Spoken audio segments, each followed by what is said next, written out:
Welcome to Reviewing Followers LinkedIn Profiles. Today I'm reviewing Thomas Duffy Jr.'s LinkedIn profile. He's the guy who suggested this series, so he gets to go first. You want to be eligible to get your profile reviewed, all you have to do is be following me. So the things I like, starting out, he's got a good professional photo of himself. He has a good professional cover photo. The one thing I don't like is this like open to network filter he has over it.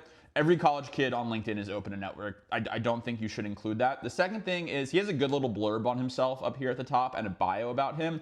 The only thing I don't like is I'm assuming he's applying for finance or consulting jobs. So he highlights twice that he does this Thomas Duffy Digital and he's a photographer. It's okay to highlight that as something you're interested in, kind of lower down your profile. But if you're applying for a technical job, you should highlight all like the finance or consulting, whatever it is you're applying for first. Get to like the softer skills later. Next up is this post about how he's heading back to Pennsylvania. And I just want to say that as someone who's like either working at the firm you're applying to or recruiter or whatever it is, this is the first thing that you see when you scroll on his profile. And to be honest, like you have like literally 5 to 10 seconds to impress people. So having an introspective post of like Fenway Park is great, but I don't think this should really be on your profile, especially if you're someone in college. Like people are not going to college kids for like introspection and like life advice. They just want to see your GPA, your extracurriculars, your work experience. Like I don't recommend posting stuff like this on your LinkedIn. Like leave it for other social media. Next up we have his experience, and this goes on and on and on and on. So what Thomas has done here is a method that I like to call get them lost in the sauce. And what I would say is I think this works really well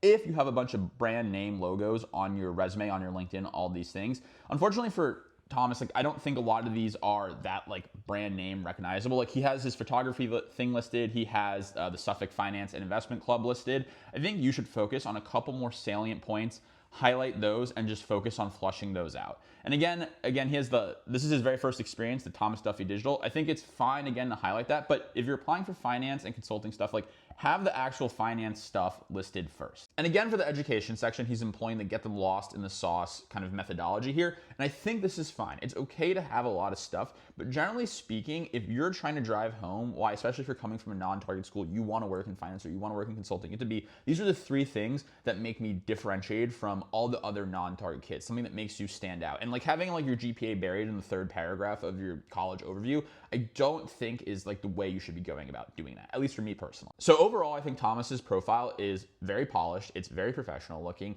He has a lot of his experience articulated well. Thing is, I think you should just draw it back to the kind of the core tenets of what you want to highlight if people were looking at your profile for 10 seconds versus like a laundry list of like everything you've done between high school and college. Overall, I would give Thomas's profile a 7 out of 10.